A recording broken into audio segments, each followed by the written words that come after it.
everyone, and welcome to the Pacific Seminar Series, which is brought to you by the Australian Centre for Pacific Islands Research. For those of you that don't know me, my name is Bridget Horsey, and I am a student representative from the Centre, and I'll be hosting the seminar for you today.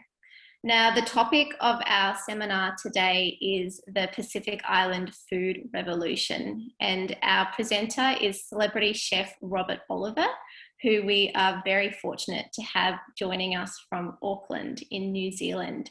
Now, Robert, he is the executive director and the show host of the Pacific Island Food Revolution television program, which is currently airing on SBS in Australia as well. He grew up in Fiji and he is a champion of Pacific cuisine. So Robert has hosted the TV series Real Pacific, which plays in more than 40 countries, and it's on its 75th rerun currently. He is an ambassador for Le Cordon Bleu, New Zealand and the Pacific Islands, and UNDP Pacific Advocate for Food, Sustainable Development and Wellbeing. Robert has also authored several successful cookbooks that shares the flavours and recipes from the Pacific cuisine, which we all love. Now, I'm going to hand you over to Robert to do his presentation now. Great. Thank you, Bridget. And thanks, Robert. Can you all hear me okay? Yep, I can see there's a couple of Bulibinakas there from the names as well. So thanks for hosting Pacific Island Food Revolution here. I'm going to begin by telling you that even though most people understand us as a television series, I think you'll see during the course of this presentation that it is an entertainment-based project, but it's designed for specific social impacts in the Pacific. So my first slide saying exactly that we are not just a TV series. Pacific Island Food Revolution is a crusade to revitalize indigenous foodways in the guise of a genial cooking competition. That's from a feature in the New York Times recently. And why do we exist? Why does Pacific Island Food Revolution exist? It came about because of the NCD crisis in the Pacific. And just as a bit of background, and by the way, NCD means non-communicable diseases, and it's primarily diabetes is the big issue in the Pacific, although there's heart disease and diet-related cancers. And my own background, I grew up in Fiji and I lived in the United States for many years, and I began to realize the value of the cuisine proposition in the tourism industry. I was consulting on in some hotels in the Caribbean and seeing that they were importing all their food from Miami and Venezuela for the hotels, but I'd been to the market. If you're from the Pacific, you go to the market when you go somewhere to kind of figure out the place. And I'd seen there were lots of farmers in the islands, and there was like rural poverty. This is in St. Lucia and Barbados. And when I raised the question, why aren't the local farmers supplying the hotels? There were many reasons why, but one thing that became really clear to me was that local cuisine was not often represented well on the menus, and I knew that local cuisine would require local agriculture.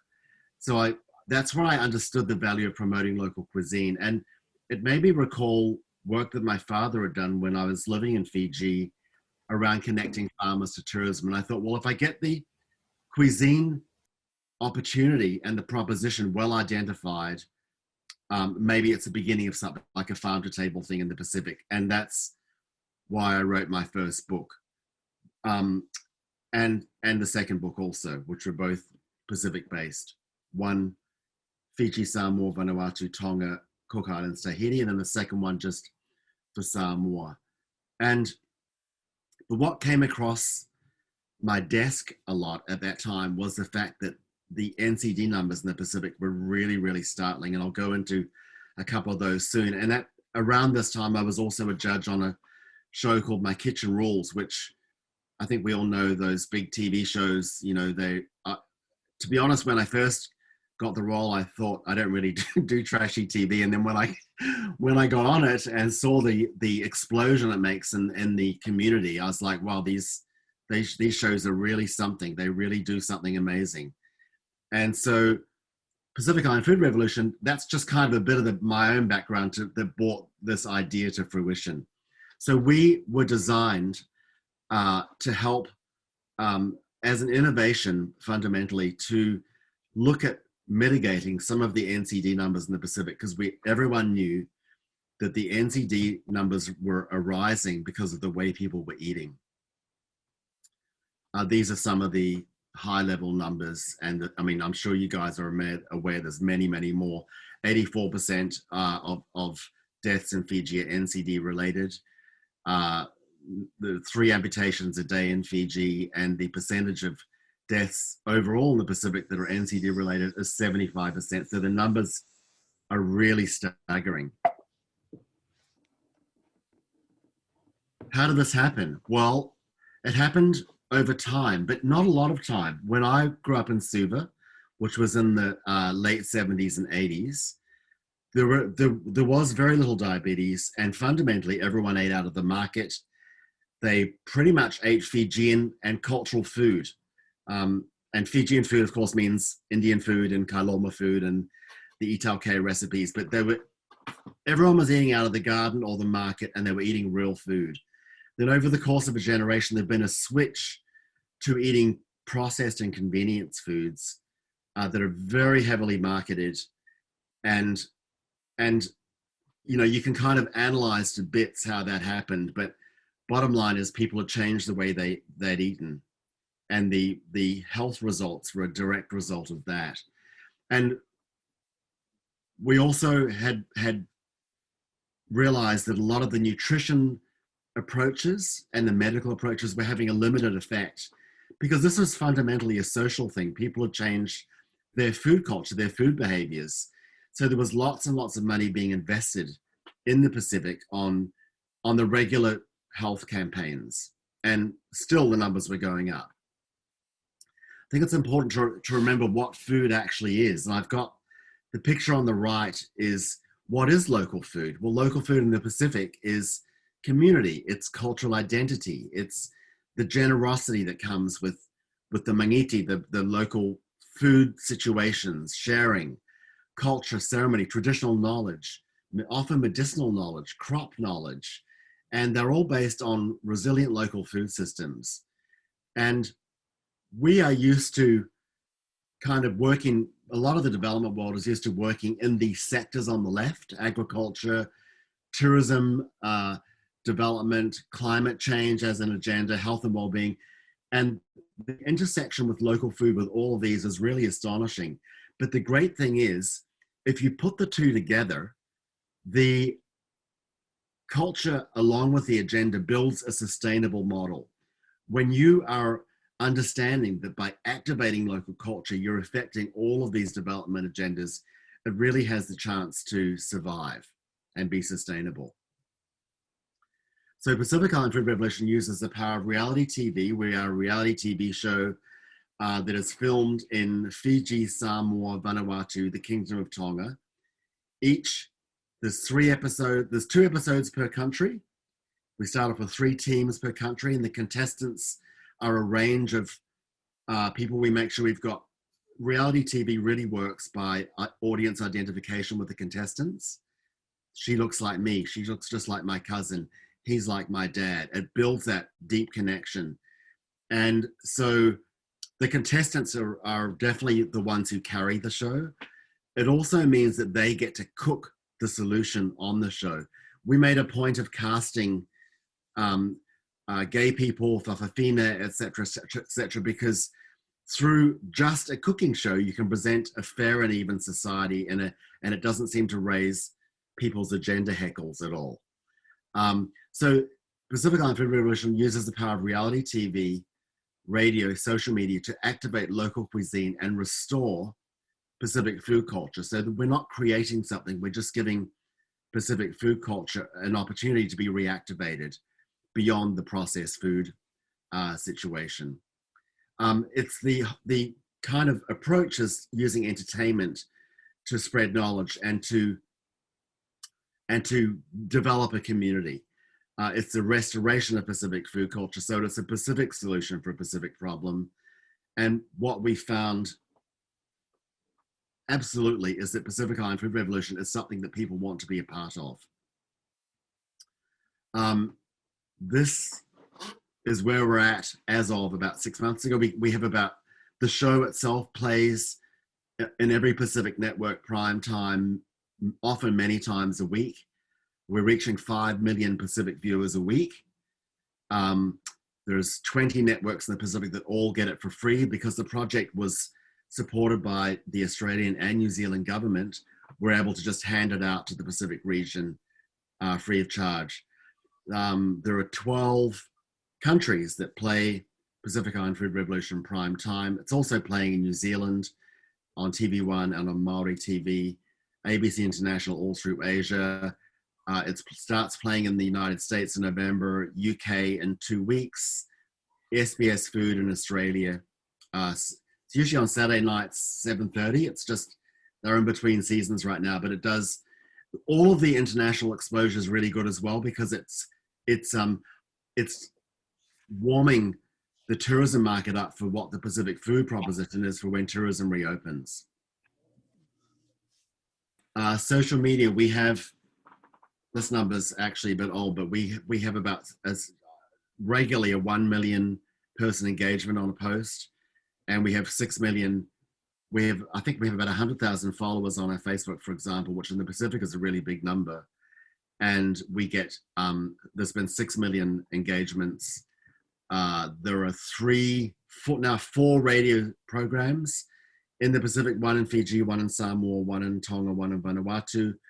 And they are Pacific Island Food Revolution radio shows where there's cooking competitions, and they're always in local language. And these are important because they get to places where people don't have access to television, but the revolution process continues out there. I'm going to play you a video that we made largely on our phones, actually, after the show had played for 1 year only. So this was at the end of 1 season. And this is feedback from some people on the ground.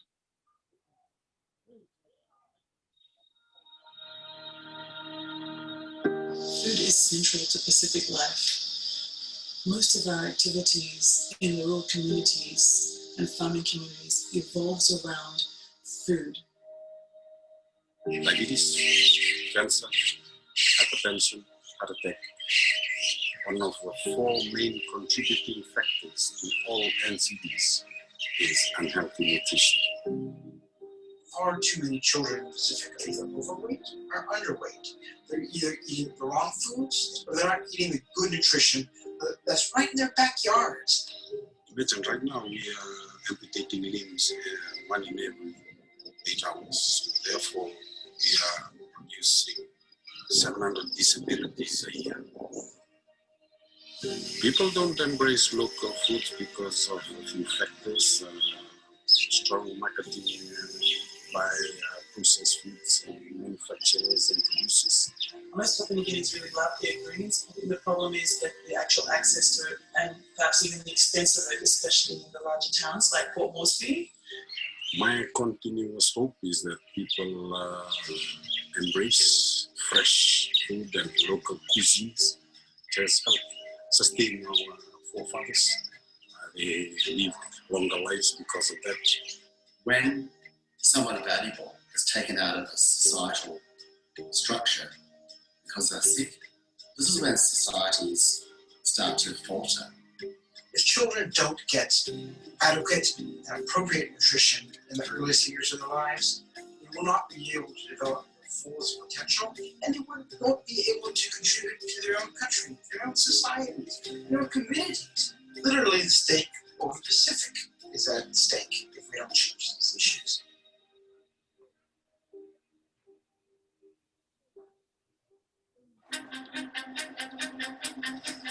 The food and cuisine is quite simply the best in the world.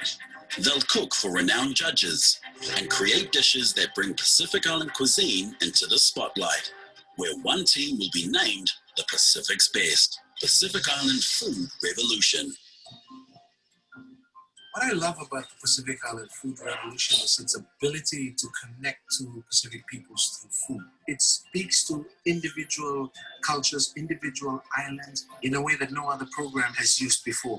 We're looking at food as a solution to the NCD crisis. The NCD crisis is just a symptom of a food culture that's slightly off its own tracks, but can easily get people back onto its tracks. I definitely see the opportunity for the Pacific Island Food Revolution to work in other sectors apart from health, particularly economy, social cohesion, attitudes of young people to their environment, that kind of thing. I wanted to be involved with the program because, the answer to our problem lies in our own countries with our local foods. When there's an episode of Pacific Island Food Revolution playing, it may last a certain amount of time, but the time that's spent discussing the episode, discussing the food, I think that's a key component of Pacific Island Food Revolution as a development tool. And if you can raise food warriors around the Pacific, then you'll raise a healthier Pacific. For Vanuatu, this means a whole new identity and a whole new perspective on what Vanuatu food culture is. We learned a lot about their culture, our culture. There's some things that we didn't even know. Really helped us now because we're using this as in our cooking. Everyone in the Pacific felt connected to it. They could relate to it. It's really one of the best ways to get a message out there. We could write a report, we could make a speech, but frankly, few would listen, few would read it. You always see cooking shows like MasterChef, but having it in a local context, it's very inspiring. My kids, when you tell them that's what's cooked in the Pacific Food Revolution cooking show, then they'll start eating it. It's exciting, interesting. Every time when the programs come on, everybody's happy. They want to, they put the TV home. We want to watch this.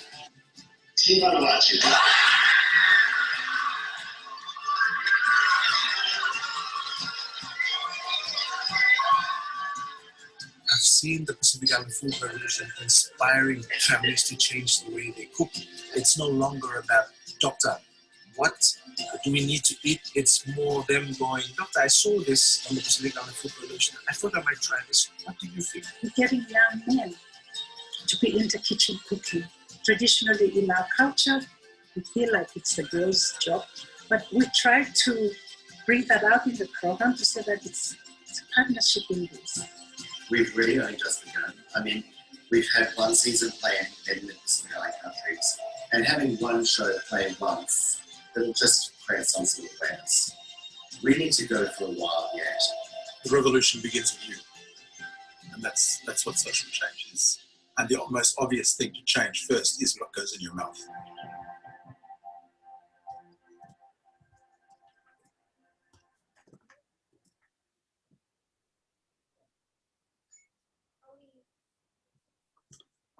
Okay, we just got some results back. We of course, because we're government funded and because we want to measure the impact, we looked around for an M&E capacity to help us measure how this is working in society. And we found this great company in Africa, actually, called the Busara Center. They were one of the few globally who understood the entertainment's interaction with behavior change.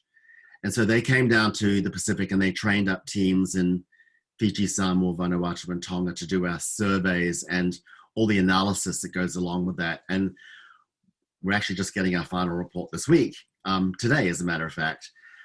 We found that watching and engaging with the show was responsible for an excess improvement on average of 33% in Fiji, 38% in Vanuatu, 146% in Samoa, and 262% in Tonga. And we also found that on an average, 73% of Pacific Islanders were in the countries, were tuning in, were watching the show. They're often watching multiple episodes. We've been really lucky in that we seem to come into a place where there wasn't a lot of good cooking shows and people were really tuned into the master chefs and MKRs, et cetera, that came from Australia and New Zealand. And so we often find that an episode will play on a Sunday, but then it plays every day that week. And one thing that we also was surprised at were that our most passionate and committed viewers are actually in Papua New Guinea. They're not on the show, but they just love it. For that reason, we did include one of our themes in season 2 was biodiversity, and we invited Jennifer Baingweko, who's a biodiversity expert in Papua New Guinea, to come and host that episode with us. So there was a great thrill in Papua New Guinea when they saw one of their, power Marys on the screen. The other thing that we're really happy about is that a lot of feedback saying that Pacific Island Food Revolution has changed the perception of local food from being perceived as village food and possibly looked down upon as being too ordinary towards being perceived as interesting and kind of sexy big TV food. In Vanuatu, the Ministry of Health has put out messaging around shifting to local food, but hadn't actually guided people on how to do it. And respondents appreciated that Pacific Island Food Revolution was guiding them to their shift rather than simply telling them to shift, because all the recipes, etc., that come out of the show then go on the website and people have access to them.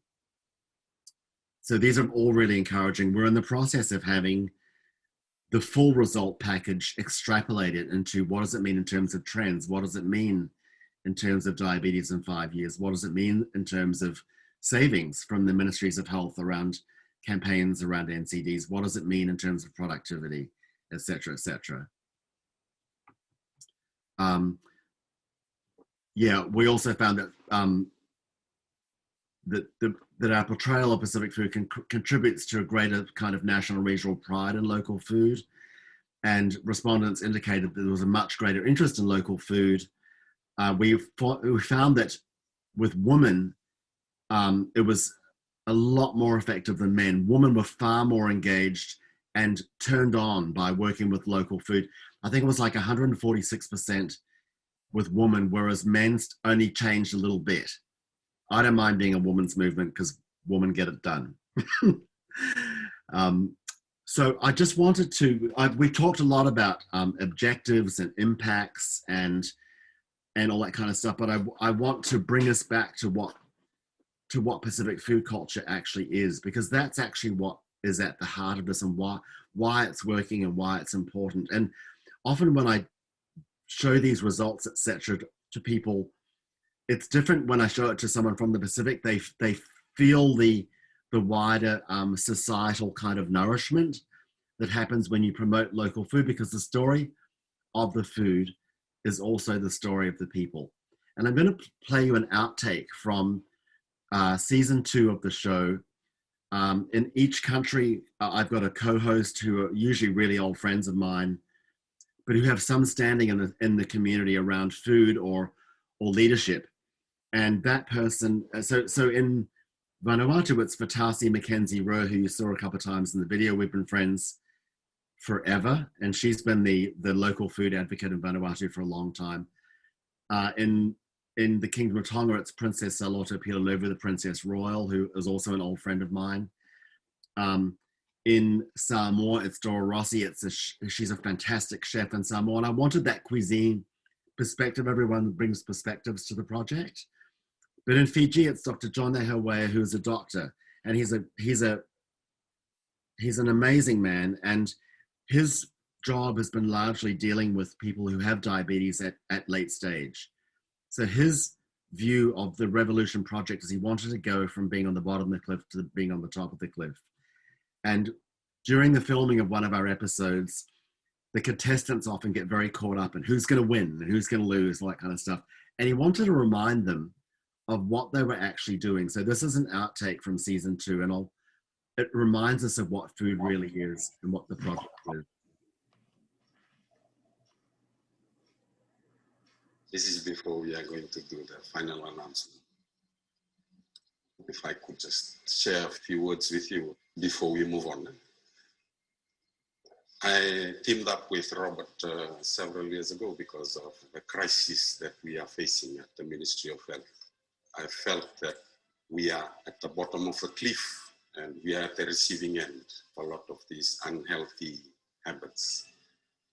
We did a small study and we we found out that we were amputating 1 in every 12 hours, diabetics.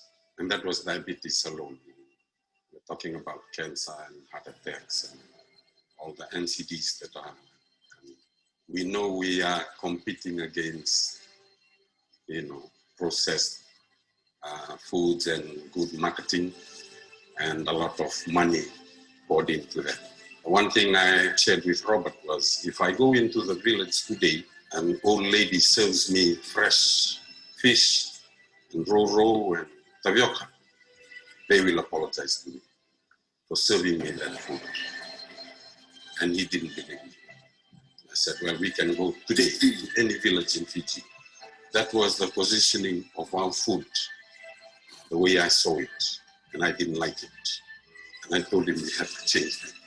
We have to change that, because it means a lot. We shouldn't be looking down at our food. That's why I'm part of this revolution.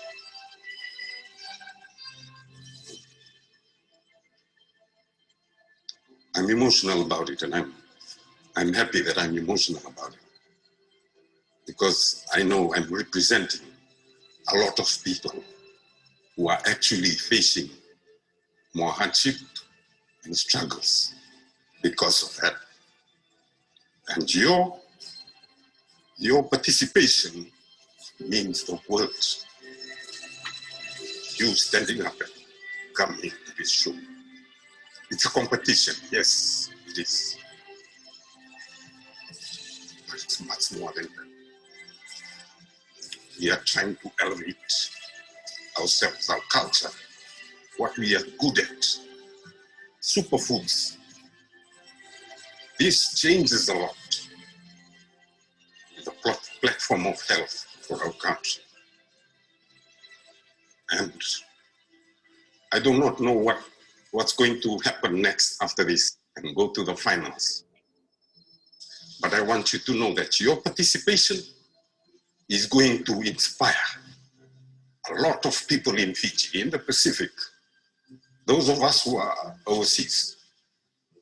And I want you to know that. Don't take it lightly. And if you come out of here and you don't make it to the finals, know that you have contributed immensely to the health of this nation just by taking part. I wanted to share that with you because I feel it's the voice of those people that are lying in our hospitals, struggling with lack of resources. And you know very well the struggles because you come from that, you represent that too. And irrespective of what happens today, I hope that you will take that with you. Thank you.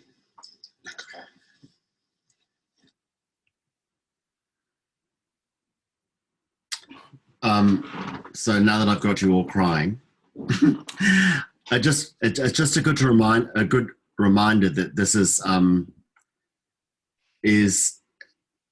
happy and sad, because a lot of the feedback we got also from the surveys was that people hadn't fully realized that their own food culture is the great solution for their health. That's very reassuring and almost awakening, I think, and a validation of Pacific food culture. And there's many reasons why it kind of got derailed, but without going into those, it can come back. It can come back fully and gloriously, and that's what the objectives of Pacific Island Food Revolution is. One, I'm going to just flick through this. These are some of the people who work with us, some of our partnerships. One partnership I'll mention in particular because it's an example of the way we work is UNICEF in the Pacific. So UNICEF in the Pacific deals with children's health. And so they worked with us to develop an episode around a campaign they have called The First 1,000 Days. And we had, in the episode, we have the contestants cooking baby food, kids food, everything that the kid eats in the first 1,000 days. And this is really how we work. We'll take an issue that is daunting and scary and a problem, and we convert it into entertainment And in the solution space, we did the same with an episode around the fact that Fiji has 38% anemia rates in Fiji, and yet you go into the market, all these wonderful greens. So we did an episode about new and exciting ways to cook the greens, and that was a tremendously popular episode. So once again, reverting to the gloriousness really of Pacific food culture and the opportunity it represents in health, but also in society. And I'm going to play one really short video. One thing that we've done both seasons is that we reserve the commercial space in the last 2 episodes for Pacific networks, so we can drop a public service announcement in there. In season 1, we did one around stunting to relate to the UNICEF episode. And in season 2, when COVID was just starting to come out, before vaccines, before all that, we made this little public service announcement to drop into the commercial space of the show. COVID-19 has brought us a whole new world. One thing is clear, what we eat is more important than ever. Bulavinaka, Robert, you're right. Eating fresh local food helps your body to not only prepare and fight, but repair and heal. Hey, Dora. Talofa, don't forget to wash your hands often with soap and water. What do you say, Flowalicious? Yes, wash your hands for at least 20 seconds. And remember, keep your distance. It's for your own safety. That's right. Now's the time to cook together, to garden together, and shop at your local market as families. What your children eat now will help their future health. Treat them to delicious meals with lots of fruit and vegetables. Peter, they're only protective foods. What about foods for energy and bodybuilding? That's right. Make sure you eat all the colors of the rainbow. We don't have to look anywhere else. We have all the produce locally, and we have the traditional knowledge to guide us. We're all in this together, and we can all get through this together. The revolution begins at home.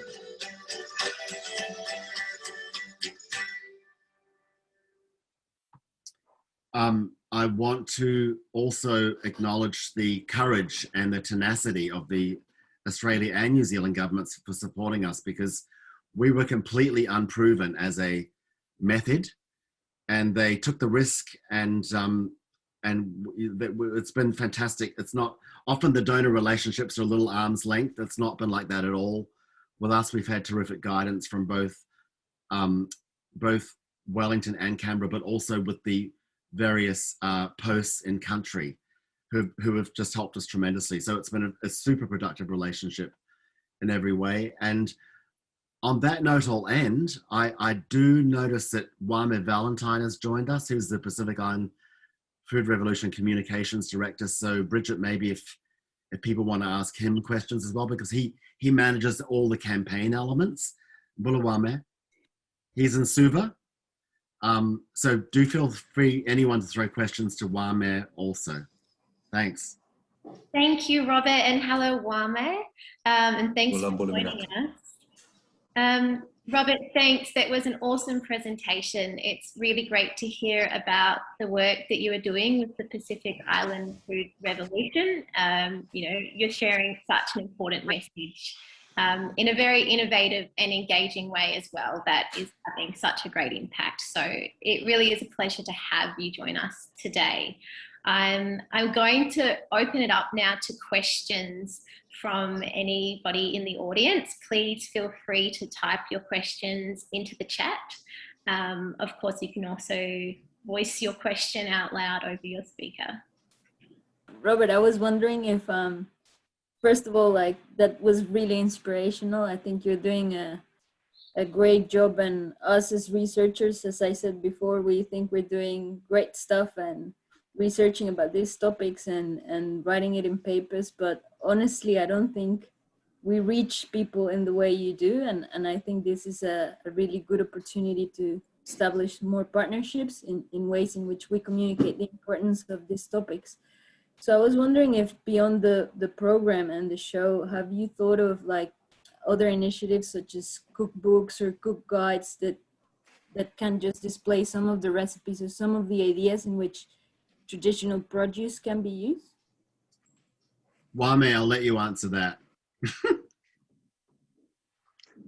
Absolutely. I had to just jump up for a second and switch off the light at the background. No, absolutely. That's a great question, Daniela. And we're actually right in the middle of a rather exciting project, a cookbook from Pacific Island Food Revolution, which we're quite excited about. And it is a cookbook that features recipes, local recipes from about almost 10 Pacific Island countries, the 4 main implementing countries that we work in: Fiji, Samoa, Tonga, Vanuatu, Papua New Guinea, from other Micronesian countries as well, from other Polynesian countries other than Samoa and Tonga, like Niue and the Cook Islands. And so this cookbook is almost like, or at least we like to think of it sort of like a love letter, or a document that supports and promotes and glamorizes and champions not only just local food, but local people and local culture. We are in the middle of it. We hope to publish the cookbook later this year or early next year at the latest. And we're intending to share that with the general public via e-copy and also hard copy as well. So that's one thing that's in the pipeline that we're excited about. We'll continue with what we're doing, and that is promoting local healthy food via the channels that we have, which is mainly television, radio, social media, and partnerships. It seems it's working, thankfully. Robert had mentioned it, that this method hadn't been tested before we got the support of the governments of Australia and New Zealand. Now that it has been tested, it proves that it does work and it is effective. So fingers crossed, we want to be around for several more seasons and several more years to keep waving the local, healthy, good food flag in the region. Excellent. So we have another question in the chat. This is from Sarah Burkhardt, and she says, "Thank you, Robert. This is such a great example of nutrition education. I have a quick question. You mentioned that you did an episode on foods for school-aged children. Do you think there are other ways of linking into provision of school food, for example, for cooking classes for or in schools and linking into school feeding programs?" You know, there's no end to things we could do. We hope to stimulate that happening, and we're ready to support that. And there are many ideas coming towards us, but we're a small team trying to do what we can. What we're doing, you know, one thing that's come up for us, for example, is hospital food could be addressed, school food could be addressed. Tourism identity in Vanuatu, we're supporting their shift to an agri-tourism model, which means local food is at the center of it. So we reach as far as we can. We're a very small team, but we've been in the process of developing a joint venture with a large NGO, a global NGO, to help us support growth. And I'll give you an example. 2 of our contestants from Vanuatu in season 2 live in Santo in Vanuatu, and they became famous because they're on the show. And they're obviously very good cooks. And one of them is a doctor and able to put medical know-how next to the plate, so to speak.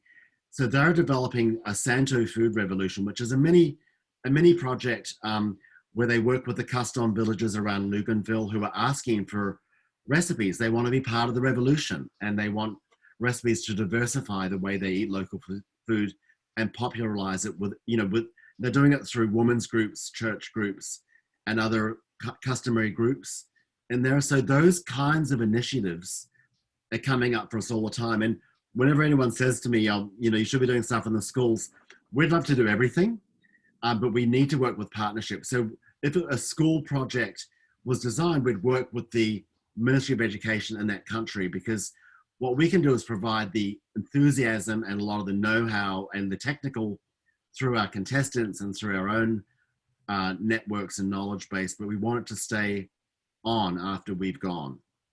So our partnerships are really important in that. And we've had great support from all of the very high level government and ministries in the Pacific of course, everyone loves a good TV show, but they all understand what is actually happening. They do feel it. And so the next part of our growth will be doing exactly like that kind of thing, doing stuff in schools, etc.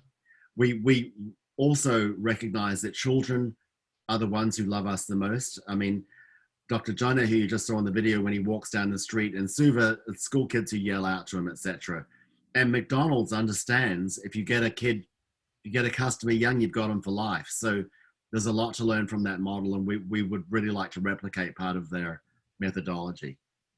Robert, I'm interested in the future of this project. So we were talking before the seminar started about the future series of the Pacific Island Food Revolution. Is there any prospects or opportunities to include including other countries from the Pacific in the TV program?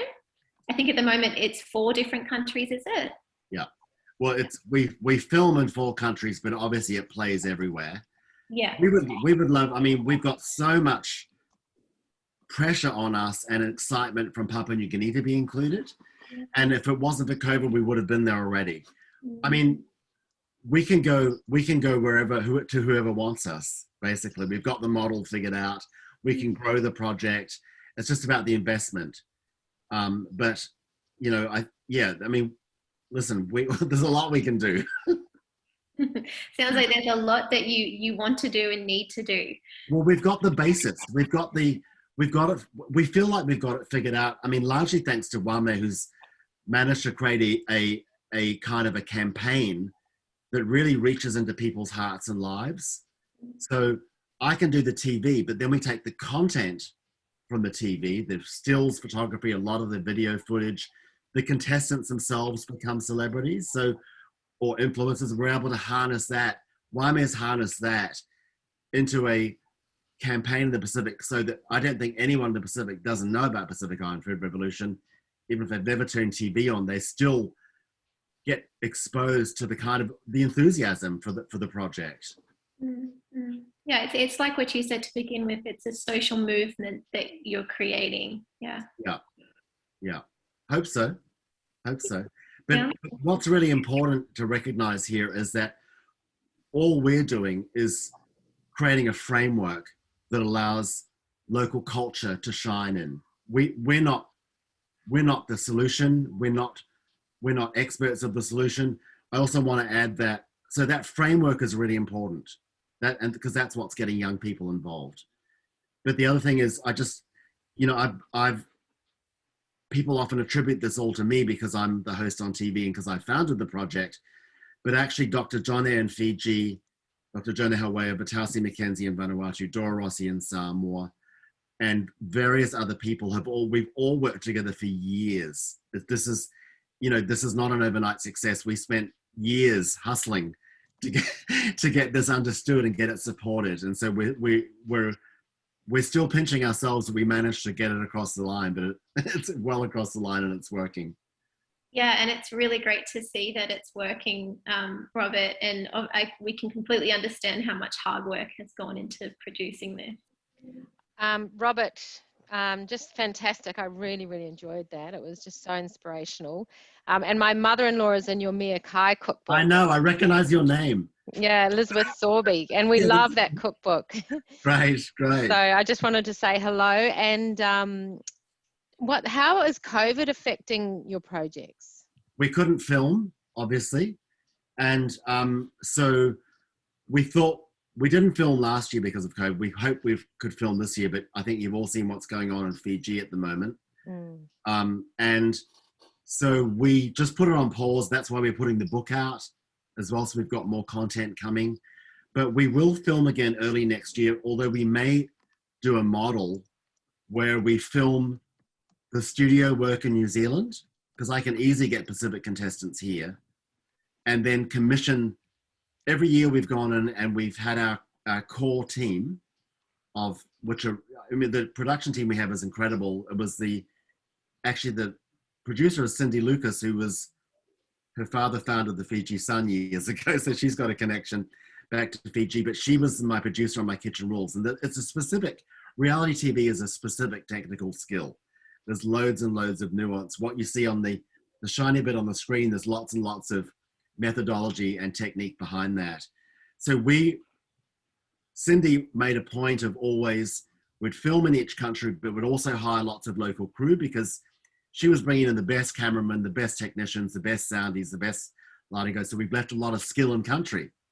And we're now going to those guys, and we'll film season 3 by filming studio work in New Zealand, but we'll commission the various film companies in the Pacific we work with to create content for all the backstories and the themes that embed and create the episode content, the challenges in TV speak.